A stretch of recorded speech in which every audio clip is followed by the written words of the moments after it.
La formation, c'est aussi le reflet d'une vision RH dans l'entreprise. Mais tout le monde veut faire de la formation, c'est sûr. Si j'en fais, ils vont être contents. Ça a été une erreur. Je pense qu'à partir de 3h ou 4h, de toute façon, plus rien ne rentre. En RH, on n'est pas bien formé aussi. Tous les trimestres, je vais demander quel impact ça a eu par ce dispositif. On va améliorer les compétences, on va améliorer aussi la structuration et les échanges et les workflows dans les équipes. Par où commencer quand on a envie de mettre en place la formation, le développement des compétences? La formation, c'est du travail. Merci de le dire. Voilà. Bonjour à tous et à toutes, je suis ravie aujourd'hui de vous recevoir pour un nouvel épisode de People Place. Aujourd'hui, je reçois Annick Pomone. Bonjour Annick. Bonjour. Tu es DRH de Superprof. Tu fais partie de ces RH qui viennent vraiment du sérail, du monde RH. Et si je me fie à ton CV, tu es tombée dans les RH très très tôt. Et tu pourras nous en reparler notamment lors de cet épisode. Dans tes études, tu as eu aussi un master RH et puis tu as eu tes premiers postes dans le secteur. Donc tu as eu un parcours, on va dire, plutôt classique dans le monde RH. Et aujourd'hui, tu es chez Superprof, donc une scale-up, une petite fierté française quand même, spécialisée dans la formation, que l'on connaît un peu tous autour de nous.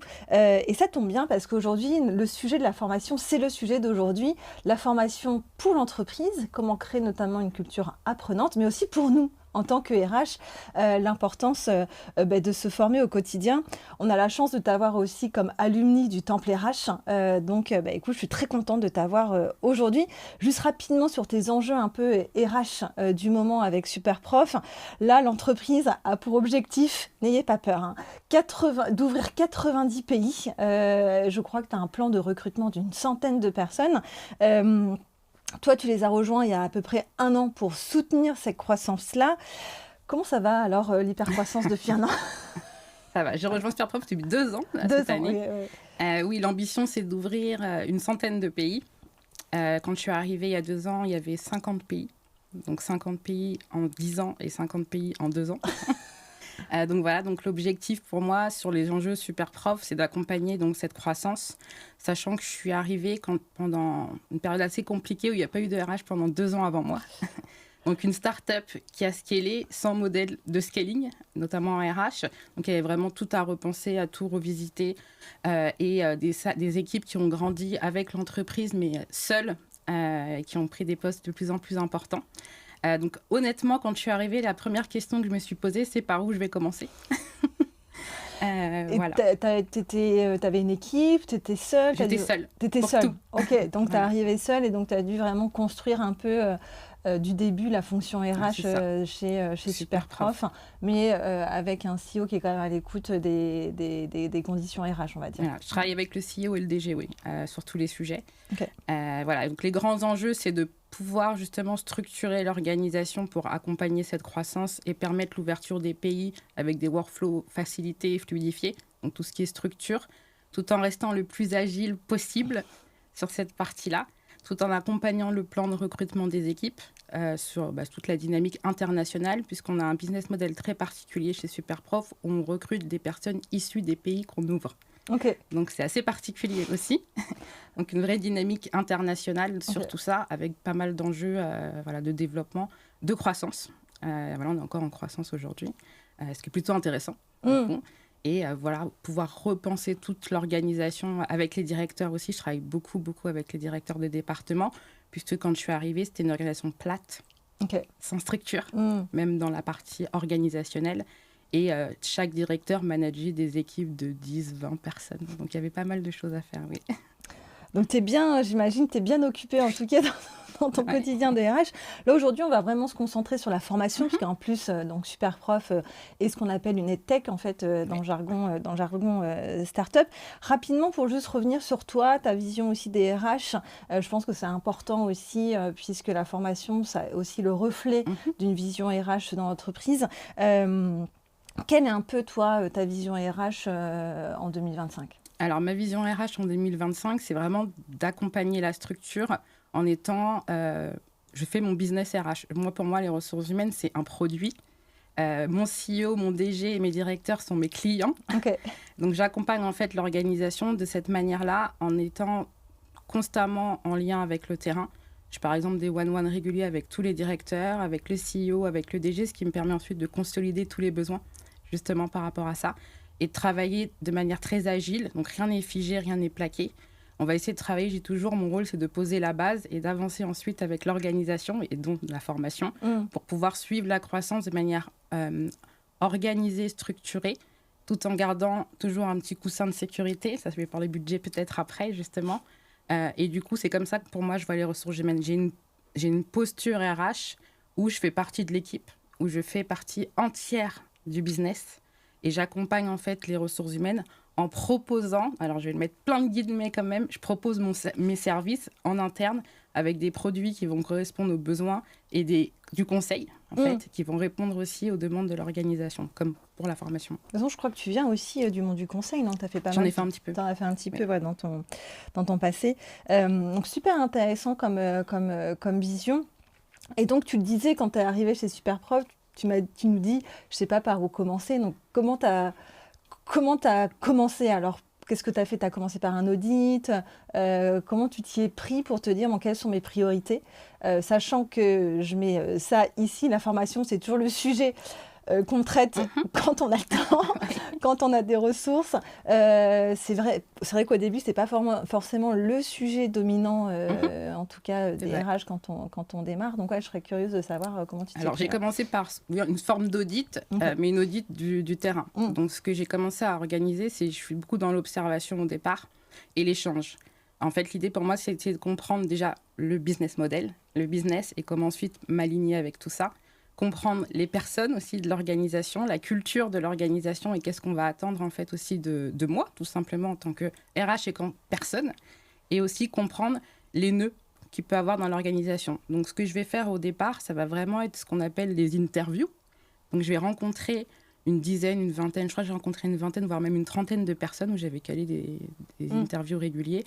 Donc je rencontre d'abord évidemment le CEO et le DG pour comprendre leur vision globale. Je pars toujours du global, local, mise en place. Donc, du coup, je vais parler avec le DG et le CEO qui vont m'expliquer un peu l'historique de l'organisation, comment elle a grandi, etc., pour que je puisse suivre le bon rythme aussi. Je vais faire des points réguliers avec les directeurs pour comprendre déjà ce qu'ils ont fait avant, ce qu'ils font aujourd'hui, ce qu'ils veulent faire demain.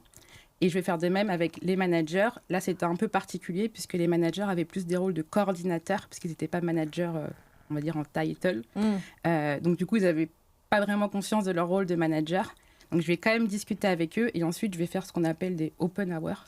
Donc, les salariés peuvent, en fait, me contacter à tout moment. Et en fait, vraiment, je passe beaucoup de temps à échanger, discuter, comprendre les nœuds, les gens, les organisations, les besoins, ce qui va me permettre d'identifier une feuille de route avec des grosses priorités, mais surtout d'avancer avec ces priorités dans le sens de l'organisation. Pas de venir plaquer, parce qu'une roadmap RH, je peux en faire une, c'est pas très compliqué, honnêtement. Mais ce qui est compliqué, c'est de s'assurer que cette roadmap va répondre aux besoins. Et aussi, ce qui était très important chez Superprof, comme il n'y avait jamais eu de RH, il y avait zéro process RH. Est-ce que quand tu as soulevé le tapis, il y avait des... Oui, il y avait aussi beaucoup de cadeaux. Je vais appeler ça comme ça. Des petits cadeaux des cachés. Cadeaux à ton arrivée. Voilà. Et du coup, il a fallu, je pense, avant même de me lancer dans les process ou dans tout ce qui est organisationnel, structurel, etc. Pour moi, l'important, c'était déjà que les gens comprennent quel est mon rôle dans l'organisation. Donc, j'étais là pour venir les accompagner. J'étais là pour venir structurer. J'étais là pour venir coacher. Mais j'étais surtout là en tant que RH dans l'organisation, pas à côté. Donc, en fait, c'est important pour moi de me positionner. C'est la première chose que je fais grâce à tous ces échanges et cet audit. Je me positionne dans l'organisation en tant qu'RH au cœur du business et de l'organisation, pas à côté. Et une fois que cette posture, on va dire, est mise en place, je me dis, c'est bon, les gens comprennent mon rôle et comment je me positionne dans l'organisation, comprennent aussi, je comprends mieux leurs attentes et comprennent les miennes. Pour moi, c'est toujours un échange. Et je vais pouvoir maintenant avancer avec eux sur les projets ou les structurations, les process, parce qu'ils vont comprendre en fait ce que je mets en place et pourquoi je le mets en place, parce que je vais quand même venir chambouler leur organisation et conduire le changement. Donc pour moi, la posture est primordiale. C'est la première chose, positionner dans l'organisation les RH, échanger, ce qui me permet de définir une roadmap ensuite avec le DG, le CEO et les directeurs évidemment, qui soit, je vais la séquencer, surtout dans ces structures où il n'y a jamais eu de RH, pour pouvoir justement séquencer, parce qu'on oublie, je pense aussi à ce qui s'appelle le marché, et Superprof va aussi être lié au marché ou l'ouverture des pays. Donc je vais séquencer les projets et les process avec les directeurs que j'implique beaucoup dans tout ce que je fais, pour pouvoir mettre en place en fait une structure qui va suivre le développement et pas à côté. D'ailleurs, voilà, je pense que c'est une petite victoire parce que le directeur m'appelle la DRH du business. Okay. Et du coup, je me dis, c'est bon, j'ai ma position et maintenant, j'ai ma légitimité RH pour travailler avec eux sur les sujets, leur proposer mes produits, leur proposer mes process, leur proposer mon organisation et ensuite devenir un peu ce tampon conseil avec eux et les équipes. Bon, bah, super. Donc, si on passe donc au cœur du sujet qui est la formation, tu me disais que tu n'aimais pas trop ce mot, formation. Tu peux nous dire pourquoi ? Alors, c'est peut-être là parce que ça fait 20 ans que je travaille dans le métier et que pour moi, le mot formation est très figé. Et j'ai le sentiment, et c'est l'expérience qui a appris, parce que comme tout le monde, hein, j'ai compris qu'il y avait des sujets à aborder peut-être différemment. Quand on parle formation, j'ai le sentiment que ça va être interprété comme déjà, c'est vrai, déjà, un pôle de coût. Et surtout, c'est toujours difficile d'estimer le ROI du mot formation. Du coup, ce que je vais proposer, c'est plutôt d'avancer sur des dynamiques. Quelles actions on va mettre en place, quelles initiatives on va mettre en place pour soutenir l'organisation, pour soutenir le développement des compétences, ce qui permet de moins figer, en fait, comme une sorte de plan de formation. Et souvent, le mot formation, ça peut paraître ambigu. Dans toutes les organisations que j'ai traversées, j'ai, je pense, mis en place des plans de formation from scratch presque partout depuis que je suis DRH. Et au départ, c'est très... Les gens sont embarqués, sont contents, c'est nouveau. Et puis ensuite, avec le temps, il faut quand même donner une dynamique et du rythme puisqu'on a aussi la réalité du business et du temps aussi. Et donc, peut-être plutôt mettre en place cet aspect développement au cœur de l'organisation et pas le figer comme un mot formation où pour eux, la formation, ça va être OK. Ça va me prendre du temps déjà. J'ai pas le temps. C'est un sujet compliqué en formation, le sujet du temps.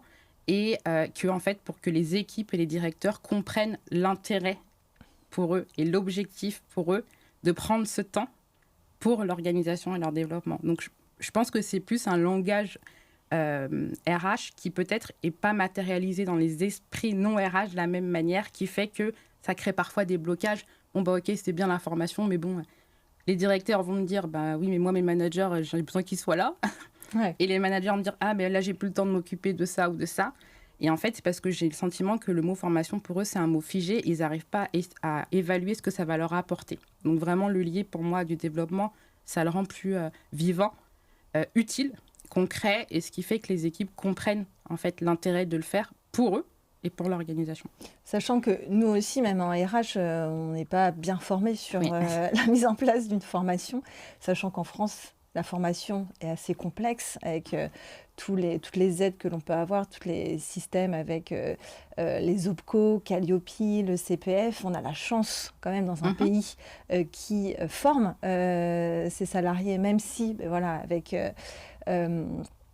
avec les dernières lois qu'il y a eu récemment sur une prise en charge aussi salariée sur le CPF, les choses bougent, mais c'est quand même une chance, je trouve, en France. Il faut savoir que le marché de la formation aujourd'hui, c'est plus de 33 milliards d'euros.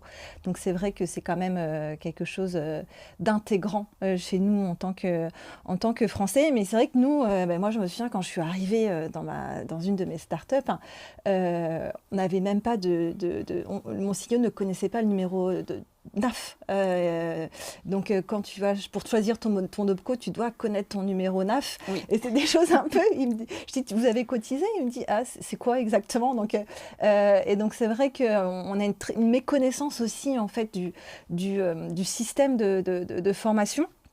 Et donc, par où commencer quand on a envie de mettre en place, on va dire, la formation, le développement des compétences dans une entreprise ? Alors, effectivement, et tu fais bien de le dire, il y a toute cette notion un peu complexe et législative autour de la formation. Ce que je fais en général, c'est que déjà, une des premières choses que je fais, c'est que je vais comprendre quelles sont mes marges de manœuvre. Parce que c'est bien beau de parler de formation, mais si je n'ai pas réussi à convaincre les personnes aussi qu'il faut convaincre qu'on doit avancer sur le sujet, et je ne vais pas aller bien loin. Donc déjà, je vais essayer de comprendre mes marges de manœuvre, et tu parles justement des OPCO, des dispositifs mis en place. Donc une des premières choses que je fais en général, c'est que je prends contact avec l'OPCO et que je vais essayer de comprendre tous les dispositifs qui existent pour pouvoir aussi voir, en fonction, après, évidemment, il y aura le budget, mais au départ, ce n'est pas toujours la première chose qu'on a. essayer de comprendre tous les dispositifs qui existent en termes de plan de développement, par exemple là, sur la Syntec, plan de développement de compétences, le campus Atlas, le dispositif FSE, etc. Je puise partout. Les actions collectives. Les actions collectives, donc ouais. avec justement le campus. Donc en fait, je vais déjà définir tout ce dont je pourrais bénéficier d'un point de vue formation, prise en charge, et ensuite comprendre comment ça peut s'inscrire avec les besoins qu'on a actuellement. Donc déjà, cette partie-là. Ensuite, avant même de parler dispositif financier avec le CEO ou le DG, ça dépend avec qui je travaille en général, c'est plutôt le DG sur ce sujet de formation. Je vais essayer je vais discuter avec le DG et que lui m'explique aujourd'hui comment il voit son organisation en termes de développement de compétences. Essayer de projeter aussi et que ce soit un produit que lui aussi comprend comme étant utile pour son organisation qui est en train de se développer. Et du coup, je vais créer une forme de binôme. Je suis souvent en binôme avec mon partenaire business. Okay. Sur tous ces sujets-là. Donc, je vais faire cette partie-là. Et ensuite, je vais créer ce que j'appelle mes quarterly business review avec les directeurs. Et on va parler de ce sujet un peu en fil rouge pour que je comprenne aujourd'hui comment se portent leurs équipes et leurs organisations. Voilà l'objectif de leur équipe. On va essayer de travailler objectif aussi avec eux. L'objectif, dire à plutôt court terme, moyen terme dans les start scale. On essaye de se projeter. Et ensuite, je vais pouvoir définir, et j'aime bien avoir ces deux mots-là, les attentes et les besoins. Donc les attentes de formation, c'est peut-être ce que les équipes vont remonter. Et les besoins, c'est les gaps qu'on peut identifier en termes de compétences aujourd'hui dans l'organisation, qui va me faire deux leviers différents. Et à partir de ce moment-là, j'ai des réunions tous les trimestres avec les directeurs et les managers ensuite, puisque j'ai mis en place un plan de formation manager. Maintenant, ils ont leur place dans l'organisation. Et on se rencontre tous les trimestres et ils m'expliquent. En fait, je leur demande de me raconter l'histoire de leur équipe. C'est le premier point de l'ordre du jour. Comment ça va déjà ? Et ensuite, aujourd'hui, comment va l'équipe ? Quels sont les points qu'on a identifiés qui peuvent être bloquants pour développer cette équipe dans l'organisation, pour atteindre vos objectifs ? Et je vais travailler comme ça avec eux. Ça va me permettre de définir des grands axes prioritaires avec les directeurs d'abord. Donc, ce qui veut dire que c'est vraiment une démarche bottom-up. Ça vient du terrain et ça revient jusqu'à moi. Et à partir de ça, je peux essayer de définir avec eux les grandes priorités. On va définir les besoins et les attentes, définir des priorités, ce qui me permet aussi, par rapport au potentiel budget que j'aurai ou pas, qu'eux soient déjà au clair sur ce qu'on va faire et qu'est-ce qui serait prioritaire ou pas. Donc là, si je te suis bien, donc tu vas démarrer, on va dire, donc déjà, ta tambouille RH, on va dire, entre guillemets, tu vas contacter les OPCO, voir si déjà tu es à jour sur tes cotisations, donc la partie un peu administrative, voir s'il y a des retards, et prendre ton rendez-vous avec notamment ton conseiller OPCO, et donc voir concrètement ce que l'on peut mettre en place, sachant que dans les entreprises de moins de 50 salariés, il y a pas mal de financements OPCO, donc il ne faut pas hésiter aussi à les contacter. Et eux, ils sont super, je trouve, en plus, les OPCO, de plus en plus. Je me souviens, quand j'étais en apprentissage, c'était compliqué d'avoir ton OPCO, mais je trouve qu'ils se sont super bien digitalisés, ils sont très disponibles, donc je trouve qu'il y a vraiment eu une marge de progression qui est assez forte. Donc ça, c'est ta première tambouille, et après, c'est de te dire, je fais un point avec les managers, je comprends leurs enjeux à 6 mois, 1 an, 3 ans. Tu détermines, j'imagine, avec eux quelques sujets de formation potentiellement, c'est ça? Ok. Et après, ta troisième étape, ce serait pour toi d'aller demander aux salariés directement Oui, il y a cette étape-là aussi. Bon, mon équipe a grandi, donc j'ai quelqu'un qui m'accompagne aussi sur cette partie-là. Super. Et ensuite, l'idée, c'est de demander aussi aux salariés. On a une campagne et je dis toujours que je ne peux pas avancer sans le feedback des équipes. Donc, on demande aussi pas mal de feedback en continu sur le sujet de la formation, justement. L'idée, c'est de s'améliorer et de faire mieux la prochaine fois. Donc, il y a toute cette partie, en fait, on va dire la tambouille RH, comme tu dis. La partie DG, CEO, parce que j'ai quand même besoin qu'ils comprennent où je veux aller et que aussi eux me disent où ils veulent aller et qu'on trouve potentiellement l'équilibre qu'il faut par rapport à ça. Et donc là, comment comme tu le disais au début, la formation, c'est souvent considéré comme un coût parce que y a le plan de formation et puis tu as les aides et les actions collectives, mais il y a aussi un besoin financier. La formation, ça coûte quand même cher. Oui, c'est vrai. Voilà. Et donc, comment tu négocies négocies en fait ton budget avec ton DG, est-ce que déjà il était conscient que c'était important ou quand même il y a eu une éducation entre guillemets sur le sujet de la formation? Alors, il était conscient du sujet de la formation. Alors, j'ai peut-être aussi la chance d'être chez Superprof par rapport à ça. Il en était conscient, mais voilà, le DG chez Superprof, c'est le premier salarié de Superprof, il faut le savoir. Il a travaillé presque que chez Superprof. Donc, pour lui, c'était aussi nouveau tout ça. Oui, donc ils n'avaient pas mis en place on va dire un dispositif autour de la formation. De culture apprenante, c'était peut-être fait au compte-gouttes. C'était fait au compte-gouttes, c'était beaucoup d'échanges en interne. Et du coup, ce que je vais lui expliquer, c'est qu'on a un objectif d'ouvrir ces fameux 100 pays. On a un objectif d'accélérer du coup sur la partie croissance et on a un objectif de structurer l'organisation pour justement aller plus vite sur l'ouverture de ces pays. Et que le chemin pour y arriver passe par redéfinir un plan de compétences ou un parcours, j'appelle souvent les parcours de formation, qu'on va séquencer pour que ça fasse moins peur, en plusieurs parties, même pour les personnes, parce que c'est important aussi. Et du coup, je vais venir expliquer le besoin en utilisant évidemment l'effectif que j'ai. Donc ça va pouvoir être, parfois, je vais le travailler en pourcentage de masse salariale, parfois par, on va dire, K euros par personne. Là, on est plus sur une notion de pourcentage de masse salariale. Je suis un peu restée sur les anciens modèles, je suis un peu old school. Avant, vous êtes obligé de payer, donc je suis un peu restée sur l'ancien modèle. Et en fait, je vais lui expliquer que par ce dispositif, en tout cas, c'est ce que j'y crois, par ce dispositif, on va donc améliorer les compétences, on va améliorer aussi la structuration et les échanges et les workflows dans les équipes, parce qu'ils vont aussi travailler ensemble et ça va être transverse, pas que dans son équipe on se forme. Et que via tout ce parcours et ce dispositif va aider l'entreprise à atteindre ses objectifs plus rapidement. Je reste assez raisonnable sur le coup et évidemment... C'est combien de pourcentage alors de ta masse salariale aujourd'hui, la formation? Là, on est sur, je pense, 1%. 1%. Donc c'est pas mal. D'accord, donc ça te fait... Voilà, aujourd'hui, je suis un peu aux alentours de 80-100 cas. Ok. C'est pas mal. Dédié en tout cas par an sur la formation. Et combien de salariés vous êtes? 130, 140. Ok, donc ça fait un petit peu moins de 1000 euros par salarié. Et je pense que c'est ça aussi. En fait, le fait d'avoir pu réfléchir aussi à tous les dispositifs qui existaient fait que je le rentre aussi dans ma conversation pour expliquer qu'on va pouvoir aussi utiliser d'autres dispositifs par rapport à ça et qu'en fait, c'est un travail 360 degrés.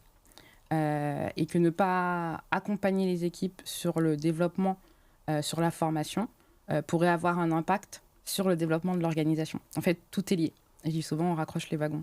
On ne peut pas demander à une personne qui... On lance un nouveau projet, on met en place un nouvel outil. Les gens ne vont pas du jour au lendemain savoir l'utiliser. Est-ce qu'il ne vaut pas mieux prendre un temps et une partie du budget à former sur cet outil et donc être plus performant, plus vite, tout de suite?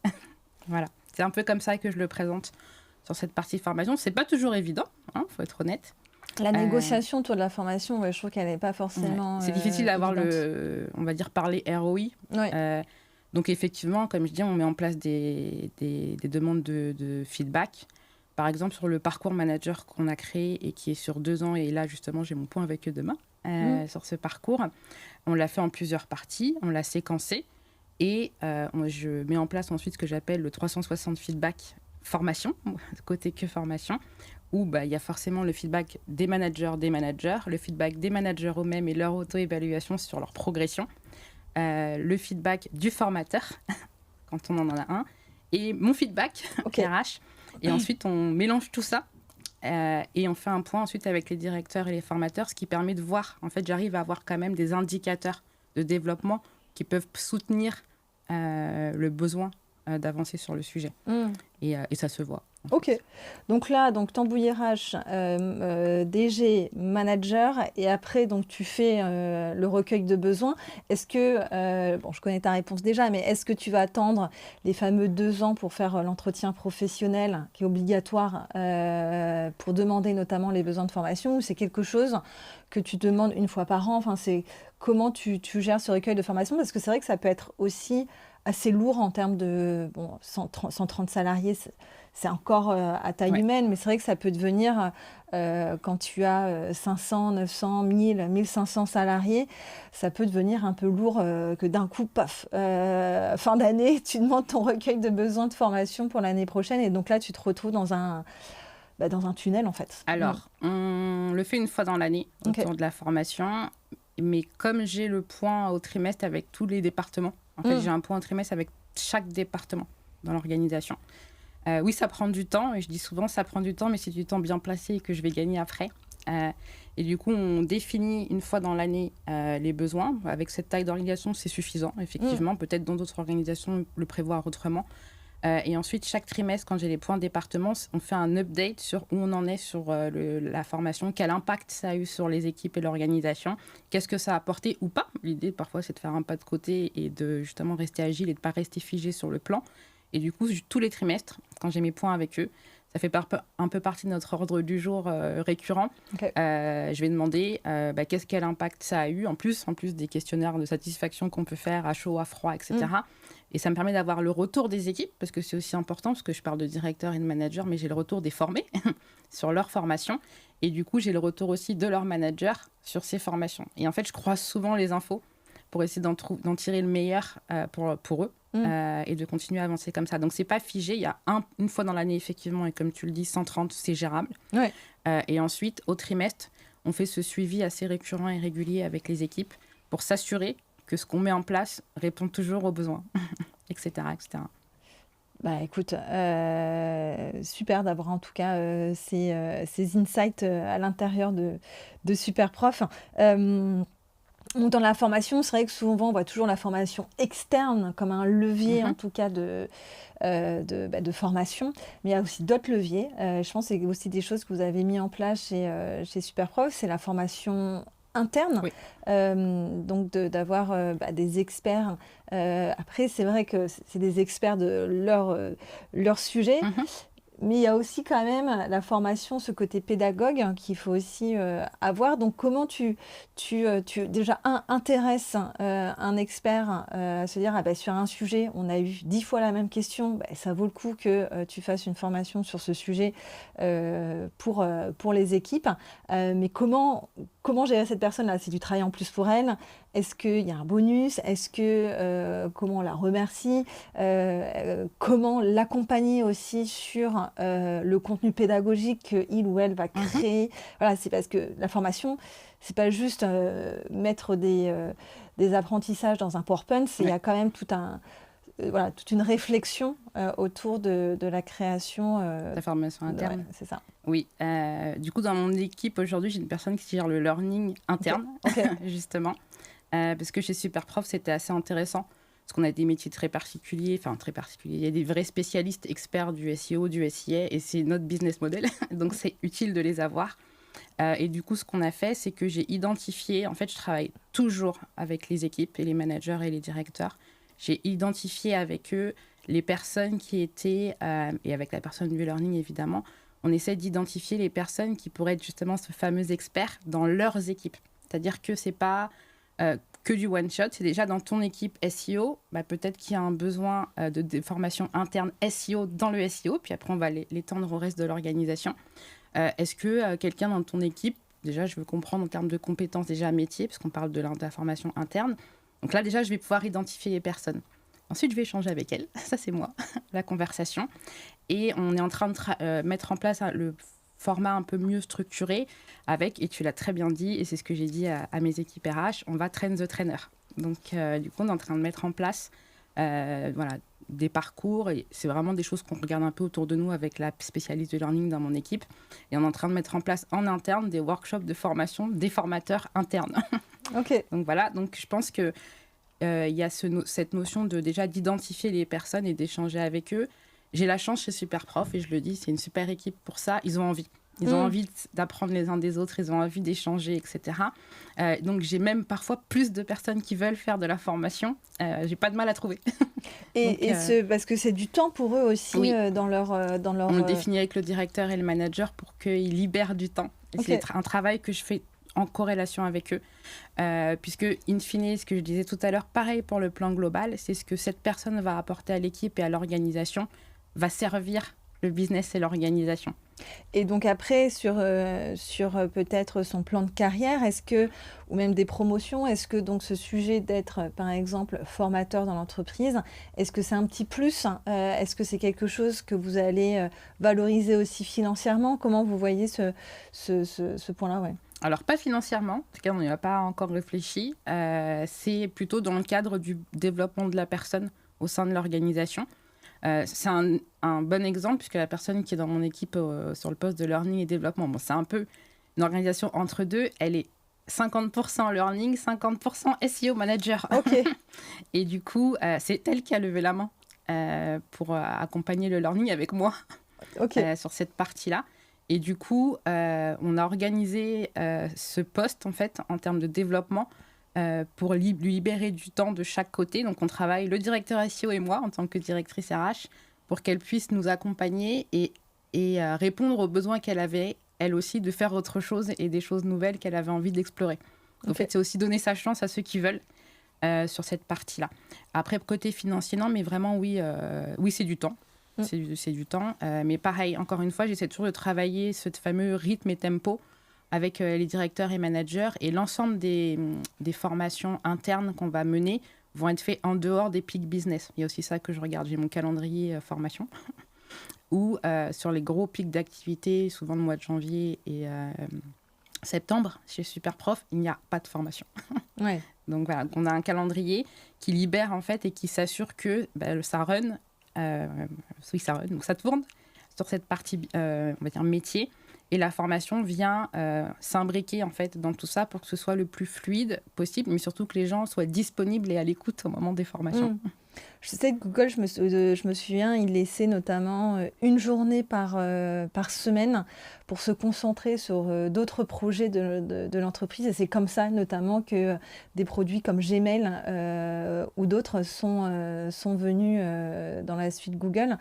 Toi, comment tu vois cette question de temps de travail? Donc en France, on dit on fait de la formation temps de travail ou hors temps de travail.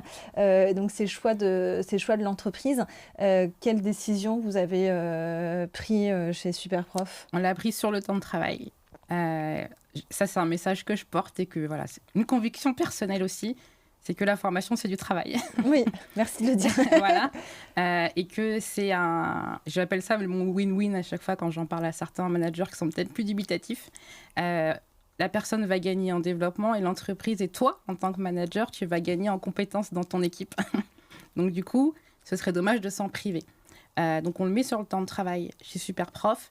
Et effectivement, je pense qu'en fait, les fameuses quarterly review business, comme je les appelle avec les managers, me servent en fait en continu sur cet exercice, puisqu'il y a des équipes qui vont justement libérer du temps le vendredi après-midi maintenant. Ok, très bien. Voilà, c'est mis en place pour que, voilà, il y a des équipes qui aiment plutôt s'auto-former. Donc, on a aussi ça, on a mis en place des outils. Puis, on utilise aussi l'outil de Lobco, le nouvel outil qui vient d'être mis en place, qui est gratuit et qui est une plateforme. Le campus, c'est ça, tu dis? Ils ont une plateforme Savoir d'avenir qui est gratuite pour toutes les personnes qui sont adhérentes à Lobco Syntec.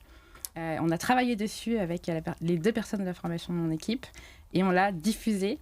Et on peut faire des certifications, c'est sous forme de gaming aussi. Donc moi j'ai des petits challenges avec les directeurs sur certains thèmes. Ok. Donc c'est plutôt sympa et on en a fait quelque chose. On essaie de utiliser tous nos dispositifs. Et j'ai des équipes qui préfèrent s'auto-former. Pas faire de clichés, mais c'est souvent mes devs. Ok.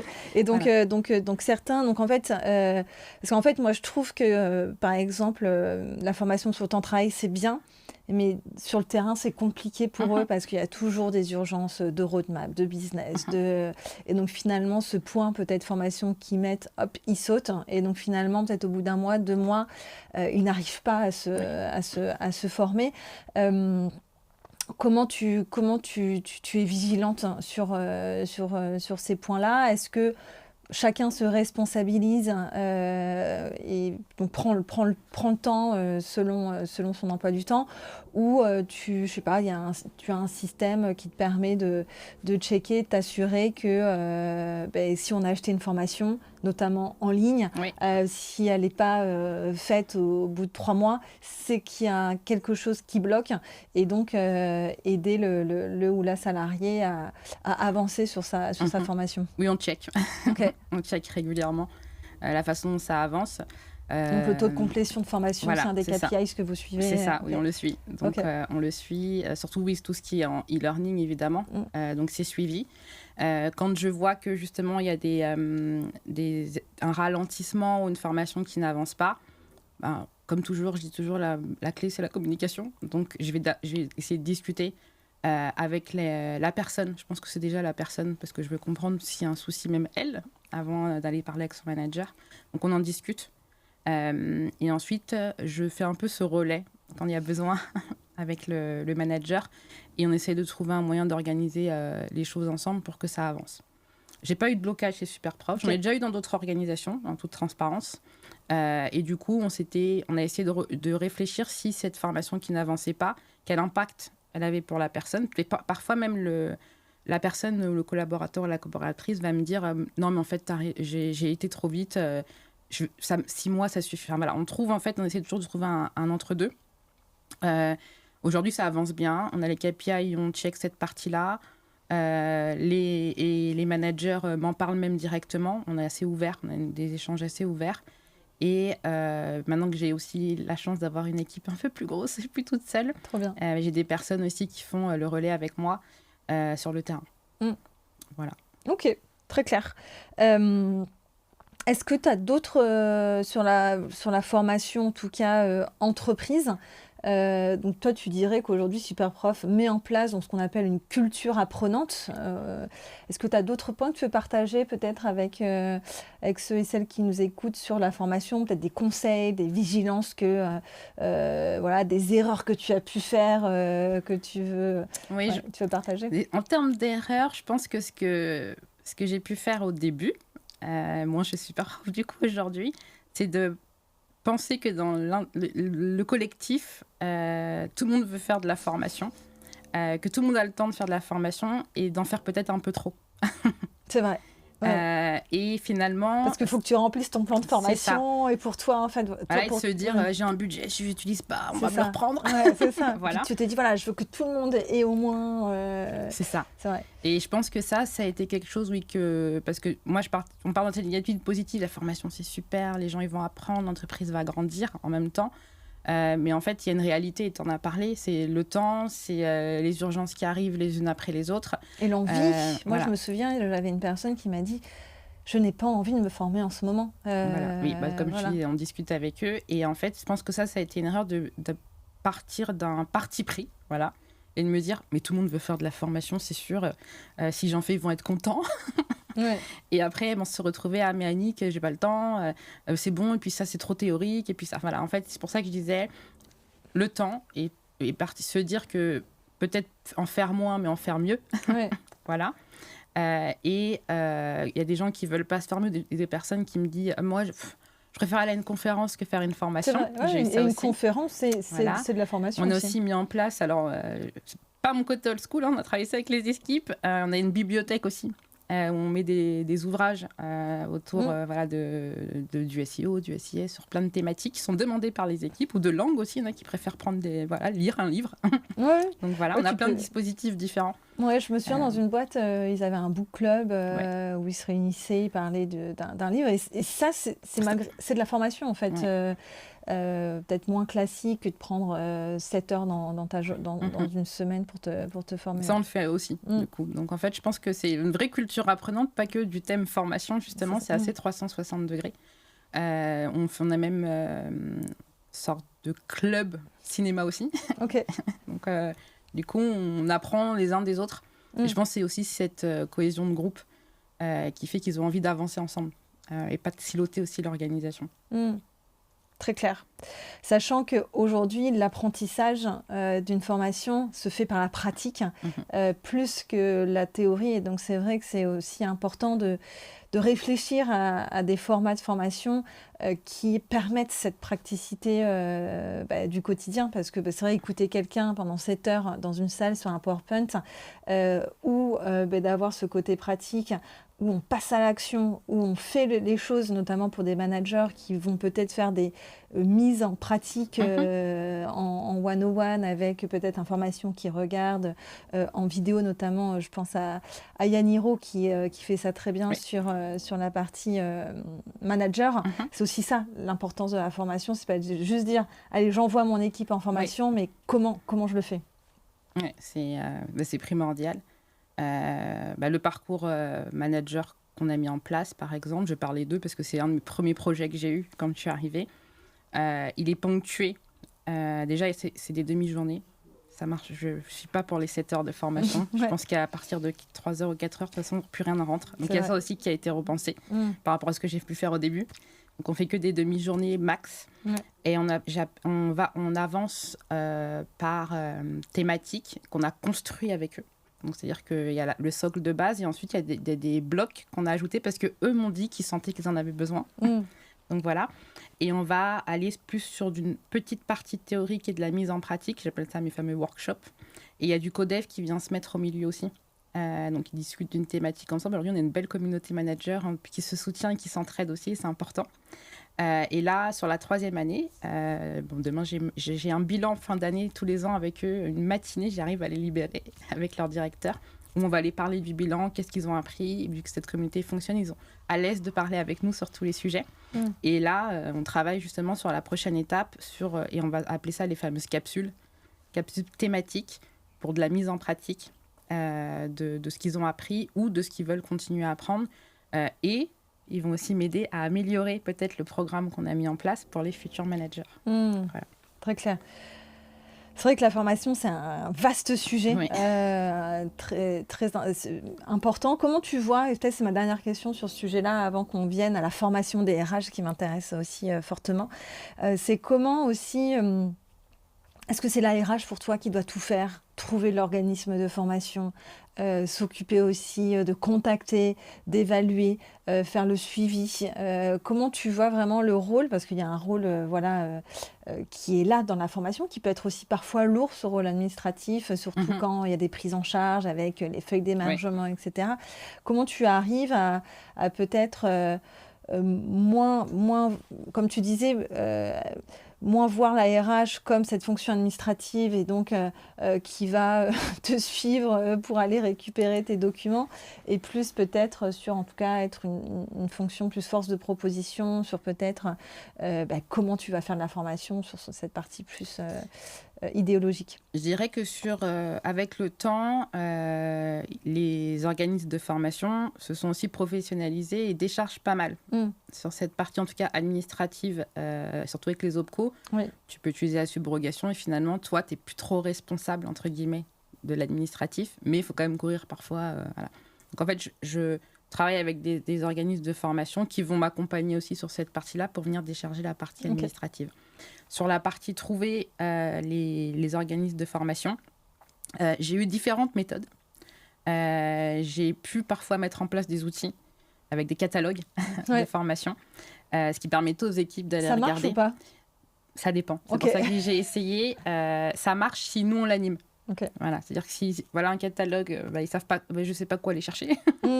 Il y en a trop. Ils vont pas. Tu penses qu'ils vont pas mettre d'eux-mêmes leurs organismes? Il faut que. C'était difficile. Voilà. Mais c'était pas chez Superprof, c'était l'entreprise où j'étais avant chez ABTST. Donc on était quand même 400 et quelques et dans plusieurs pays, donc il fallait quand même que j'arrive à manager tout ça à distance aussi. Donc on l'avait mis en place et du coup j'ai surtout accompagné mes HRBP, quand on parle de RH aussi, à comment elles tiennent ce lien justement avec les équipes pour qu'elles puissent consolider quelque chose chaque trimestre. Mais du coup, c'est utile quand on grossit, parce que forcément, et tu le dis, sinon je passe mon temps à faire des conventions de formation, à suivre les feuilles de présence, etc. Puis c'est pas le plus intéressant à gérer, même pour mes équipes. Et du coup, c'était de mettre en place cet outil. Et dans ce catalogue de formation. Il y avait un catalogue de formation et un workflow aussi de validation qu'on avait travaillé en direct. C'est-à-dire que si elle était plus, pour le coup, c'était pas la formation liée au global, c'était vraiment des besoins individuels au départ, les besoins ou les attentes que les gens avaient. Ils pouvaient se dire des sélections, ça allait chez leur manager. Donc elle a eu former tout le monde. Leur manager pouvait ou pas valider. Et en général, je disais au HR, mettez-vous un temps dédié sur ce sujet avec vos managers, parce qu'elles avaient leurs points assez réguliers. Consolidez, faites pas du one-shot, sinon vous n'allez pas vous en sortir. Pour pouvoir ensuite voir les workflows. Là où c'était difficile, et c'est pas facile, voilà, c'est que c'est pas évident en tant que manager de te dire est-ce que je dis oui, est-ce que je dis non. Et j'ai pas envie de dire non, parce que je veux pas être le méchant. Oui, de valider un besoin de formation. Il y avait aussi toute une pédagogie qu'on a eue. En fait, on les a aussi formés à comprendre ça. Après, et l'inverse, c'est possible aussi. Un manager qui veut qu'un salarié fasse une formation. On avait créé un catalogue, un workflow.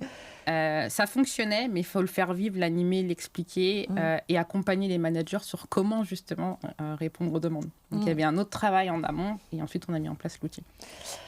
Maintenant les RH, les cordonniers les plus mal chaussés. Donc nous on met en place donc en effet tout ce système de formation et je pense qu'il y a plein de méthodologies à aller chercher. Moi, par exemple, en 15 ans de carrière, j'ai suivi une formation. Pourtant, j'en ai fait aussi des plans de formation. Donc, on est ce fameux... on se met toujours... on se sacrifie, entre guillemets. Voilà, il n'y a plus d'argent. Donc, c'est la RH qui se sacrifie. Moi, j'ai envie qu'on change un peu de ce paradigme. Comment, toi, tu arrives à te former, que aussi l'entreprise puisse prendre en charge les formations du département RH? Alors, effectivement, moi aussi, je ne suis pas une bonne élève sur le sujet. Je crois que depuis que j'ai commencé à travailler, j'ai dû avoir 3 formations. Ah ouais. Ça fait 20 ans quand même que je suis dans les RH. Mais mon équipe est toujours formée. En tout cas, l'équipe RH avec laquelle je travaille suit des formations par rapport au plan de développement qu'on travaille ensemble et ce qu'elles veulent faire demain en ressources humaines. Moi, je suis très manager, coach, mentor. C'est comme ça qu'on m'a aussi appris. Et en fait, on va avoir des points, j'ai des points réguliers. Ce que je peux dire aujourd'hui, avec l'expérience, c'est qu'il faut le faire. Faut prendre ce temps. C'est un temps de respiration aussi. Et se prendre son budget aussi. Ouais, voilà. Et ne pas oublier qu'on est salarié de l'entreprise, en fait, finalement. Et que en tant que RH, c'est aussi montrer l'exemple.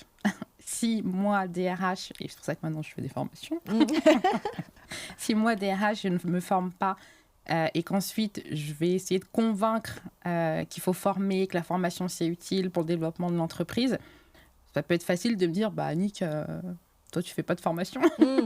Sachant qu'il faut savoir que 80% des métiers, c'est ce qu'on dit, n'existent pas encore d'ici, je crois que c'est 2050, quelque chose comme ça. Donc c'est sûr que ça va bouger en termes de compétences et donc on doit rester à la page. Et dans un monde de plus en plus flexible, digital, on peut vite se retrouver obsolète. Oui. Donc moi, sur la partie RH, je crois que mes équipes sont allées en formation depuis que j'ai mes équipes. Elles y vont assez régulièrement. On organise le temps, pareil. Je pense que c'est souvent ça aussi. J'ai pas le temps. Si je vais en formation, ça va pas être fait. Quand je vais revenir, ça va être le feu, etc., etc. Et puis on se rend compte que ça tourne. Et quand moi je le vois, et même pour moi, grâce aux formations que j'ai faites, je reviens avec une autre énergie, forcément. J'ai pu échanger avec des pairs aussi parfois et ça m'apporte une autre énergie. Après même 20 ans, la formation que j'ai eue cette année m'a aidé à avoir une posture encore plus affirmée, je dirais, parce que ça m'a fait du bien. On sait tous que quand on est en codir ou en comex, parfois c'est compliqué.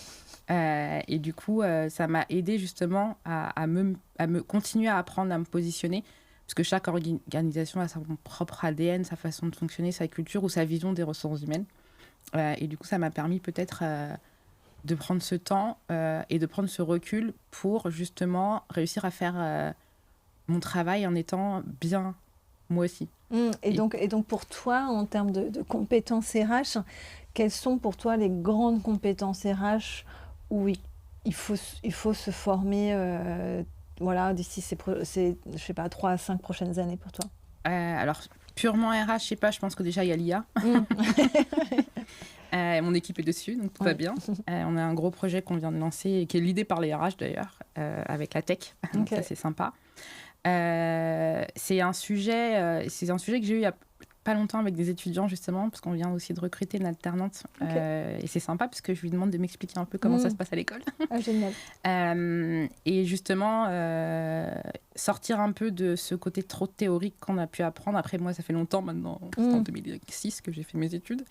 Mais du coup, je pense qu'il y a des thématiques qu'on n'aborde pas suffisamment dès le départ, quand on est jeune. Leadership, posture, voilà, tout ce qui est leadership, posture, communication. Moi, je n'avais pas tout ça déjà. Voilà. Après, c'est pas évident parce que c'est pas forcément un apprentissage simple et chacun après va trouver peut-être aussi sa propre posture ou sa façon de faire les choses. Communication, c'est comment tu communiques avec les autres, c'est ça? Oui, comment tu communiques avec les autres. J'aime bien parler de cet exemple quand j'ai commencé en 2006 en alternance. C'était il y a longtemps. J'avais un DRH, il y a 20 ans. Ça date. Il y avait mon DRH qui est un de mes mentors absolus. M'avait dit, j'avais assisté à une réunion de CE, donc pas CSE, à l'époque avec lui. Il m'amenait partout avec lui et je pense que c'est comme ça que j'ai beaucoup appris. Me dit, bon, la réunion était très bien, merci, et je vais vous demander un exercice. Alors je lui dis, ok, super exercice. Vous me faites un compte rendu comme si vous parlez à la direction, un compte rendu comme si vous faites un compte rendu pour les syndicats et un compte rendu pour les salariés. Alors moi je le regarde, je fais un compte rendu alors. Il me dit non, 3 comptes rendus. Et en fait, il essayait de m'expliquer que la façon de communiquer avec chacun allait être différente. Oui, s'adapter à ton Et tout ça, je pense que c'est bien de se former dessus, en tout cas au départ. Après, on apprend. Et puis après, on a des expériences, on fait des erreurs, et puis on apprend aussi de ses erreurs. Je pense que ça manque. Donc la partie un peu technique, IA, les outils. À l'époque, c'était Excel, mais je n'étais pas forcément très forte parce qu'on ne m'avait jamais vraiment montré Excel, donc on apprend sur le terrain.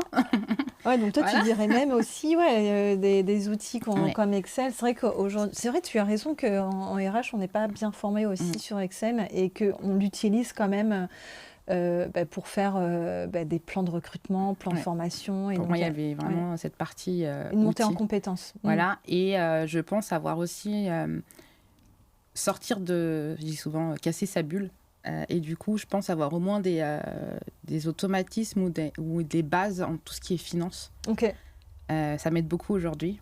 Quand on parle par exemple de campagne d'augmentation, je suis capable de projeter des masses salariales ou d'expliquer comment on va projeter par rapport au volume de recrutement.